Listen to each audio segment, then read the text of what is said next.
On Monday, in the presence of MP Rajiv Bhattacharjee, a state award ceremony was organized at the BJP State Party office. He was accompanied by many other BJP leaders.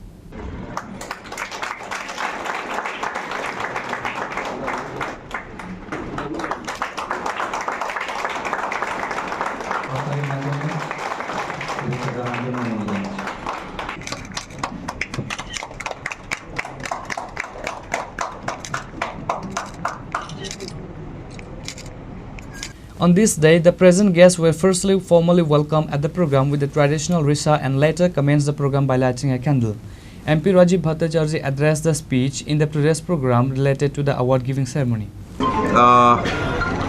ইতিমধ্যে আমাদের ভারতীয় জনতা party minority সেলের উদ্যোগে সর্বভারতীয় ক্ষেত্রে যারা minority অংশের মানুষ রয়েছে তাদের স্টার্টআপ ইন্ডিয়া এই স্টার্টআপ ইন্ডিয়াতে কারা কারা পার্টিসিপেশন করেছে এবং ভালো এন্টারপ্রেনার যারা হয়েছে তাদেরকে সম্মানিত করার জন্য সারা ভারতবর্ষেই একটা এই এপিজি আব্দুল কালাম স্টার্টআপ ইন্ডিয়ার একটা শুভ সূচনা হয়েছিল গত 15 জুলাই থেকে আহ্বান করা হয়েছিল ভারতীয় জনতা পার্টির জনজাতি মোর্চার মাইনরিটি মোর্চার তরফ থেকে।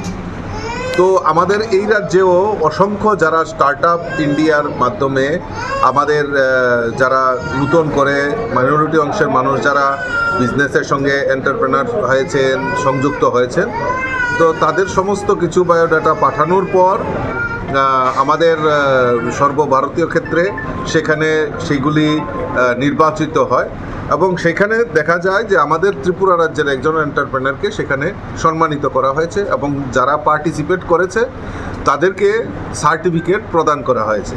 তো তারই অঙ্গ হিসাবে আজকে আমরা আমাদের মাইনরিটি মোর্চার তরফ থেকে আমাদের যারা এন্টারপ্রেনার এবং যারা এই স্টার্টআপ ইন্ডিয়ার সঙ্গে এপিজি আব্দুল কালাম স্টার্টআপ ইন্ডিয়ার সঙ্গে যারা সংযুক্ত হয়েছেন তাদেরকে সম্মান জানানোর জন্যই আজকে একটি বিশেষ অনুষ্ঠানের আয়োজন করা হয়েছে। স্টার্টআপকে আরও কাজে লাগিয়ে মানে কী বলবেন যারা এখনও এই ধরনের কাজে আসেনি বা যারা স্টার্টআপ করে আগামী দিন উন্নতি করবেন? না, দেখুন, আমাদের দেশে যশস্বী প্রধানমন্ত্রী নরেন্দ্র মোদীজির নেতৃত্বে একটা নূতন ভারতের সূচনা হয়েছে।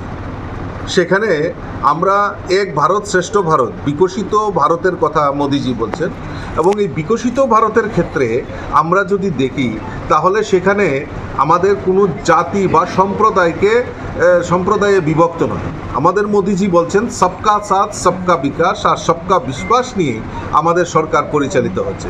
সেখানে মাইনরিটি মুসলিম হোক, খ্রিস্টান হোক, হিন্দু হোক, বৌদ্ধ হোক, পার্সি হোক, যে কোনো ধর্মের মানুষ সেখানে এই ভারতবর্ষে তার অধিকার রয়েছে এবং সেখানে তার ব্যবসার ক্ষেত্রেই হোক বা উন্নয়নের ক্ষেত্রে আর এই বিকশিত ভারতের ক্ষেত্রে তাদের অংশীদারিত্ব প্রয়োজন পড়বে। আর সেই দিকেই লক্ষ্য রেখে আমাদের ভারতবর্ষের সরকার, আমাদের দেশের যশস্বী প্রধানমন্ত্রী নরেন্দ্র মোদীজি সেই দিশা নিয়ে কাজ করছেন। আর তাতে মানুষ এবং সমস্ত অংশের মানুষ, সেখানে মুসলিম হোক, খ্রিস্টান হোক, হিন্দু হোক, বৌদ্ধ হোক, সমস্ত সম্প্রদায় জাতির মানুষ একত্রিত হয়ে ভারতের বিকশিত সংকল্প যাত্রায় এগিয়ে এসছে।